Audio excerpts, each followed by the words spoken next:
Нэгсэндээ энэ хууль маань 6 сарын 1-ний өдрөөс ахуулаад хэрэгжиж явхад ер нь бол засаг захиргааны нэгжийн хувьд ч гэсэн дээрэс нь бас одоо засгийн газрын хийж хэрэгжүүлж байгаа ажлын хувьд ч гэсэн бүрэн дүр бэлтгэл хангалттай байна гэж.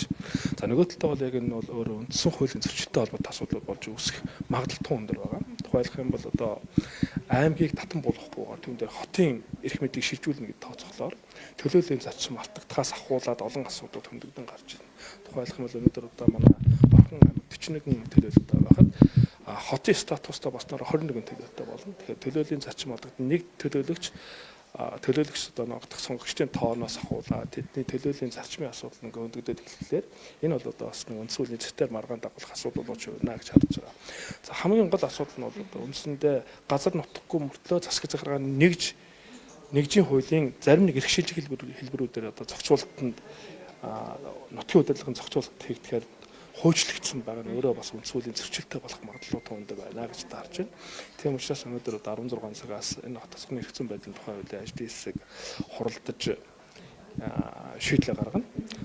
Бидний хувьд одоо ажлын хэсгийн ахаж байгаа хувьд одоо бас засгийн газрын хийж хэрэгжүүлсэн ажил одоогийн нөхцөл байдал бэлтгэл ажилдаа тулгуурсан өөрийн хувьд одоо дүгнж байгаа зүйл хугацааг нь хойшлуулна гэдэг юм байр суурьтай байгаа. Үндсэн хууль нэмэлт өөрчлөлт оруулахаас нааш энэ хууль хэрэгжих болно ч юу юм тийм шүү дээ. Одоо та бүхэн бодлоо үндсэн хууль зааснаар бол одоо Монгол улс засаг захиргааны нутаг дэвсгэрийн нэгжийн хувьд аймаг нийслэл сум дураг баг хоруудад хуваагдал гэж заасан байдаг. Энэ дотор хот гэж үг байхгүй байхгүй. Тэгэхээр хот байх болохоор хот болох юм бол газар нутаггүй байх нь хот болох юм засаг захиргааны нэгж ямар байх вэ гэдэг нь асуудал дагуулчих чинь. Тэгэхээр яг засаг захиргааны нутаг дэвсгэрийн нэг түүний удирдлагын тухай хуулийн зарим нэг зүйл заалтуудаар эрх шилжүүлэх хэлбэрээр хотын статусыг тодтогоод өгсөн байгаа. Гэхдээ энэ нь бүрэн дүрэн хэрэгжихэд өнөөдөр аймгаа татан болгочоод хотын статусыг сэргээж одоо үйл ажиллагаа явуулна гэхэд төрөний миний хэлдэг төлөөллийн зарчмаас ахуулаад үндсэн хуулийн зөрчилтэй холбоотой асуудлууд үүсэх магадлалтай өндөр болчиход байгаа учраас энийг бол ерөнхийд нь хойшлуулна.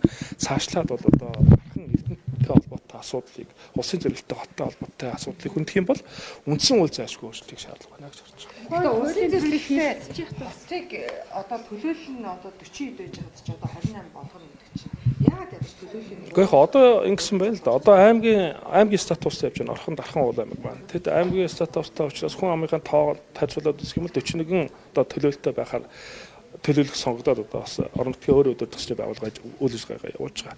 Хот болохоор хамгийн максимум одоо 200 мянга хүртэл одоо хүн амтай хотыг 21 төлөөлөлтөй байхаар зөвлөл нь 21 төлөөлөлтөй байхаар за хот өөрөө зөвлөлтөй байхаар ингээд хуульчилсан байхгүй. Тэгэхээр чинь төлөөллийн зарчим алдагдаад эхэлж байгаа шүү тийм ээ.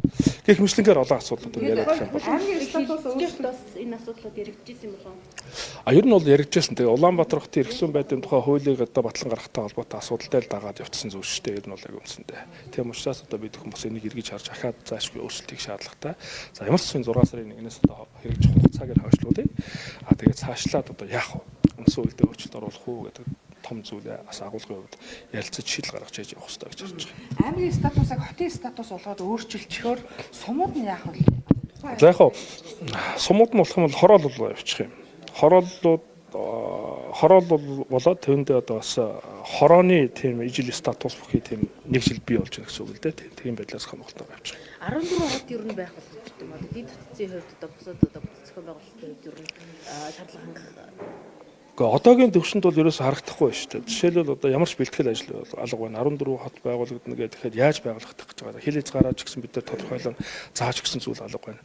Тэр хороо энэ хотод орох юм а гэдэг зүйл байж ах шүү дээ. Тэгэхээр энэ чинь газар нутгийн маргаантай холбоотой асуудлууд үүсэхээр магадлал үүссэн тийм үү. Дээрээс нь иргэний одоо бичиг баримтын өөрчлөлттэй холбоотой бөөн хөрөнгө мөнгө санхүүтэй холбоотой асуудлууд үүсэх байхгүй. Яг үндэ өнөөдөр бэлтгэл ажил алга байна. Хангалттай бис байна. Тийм учраас бид бүхэн энэ хуулийн хэрэгжилтийг хойшлуулна гэсэн юм саналтай байна.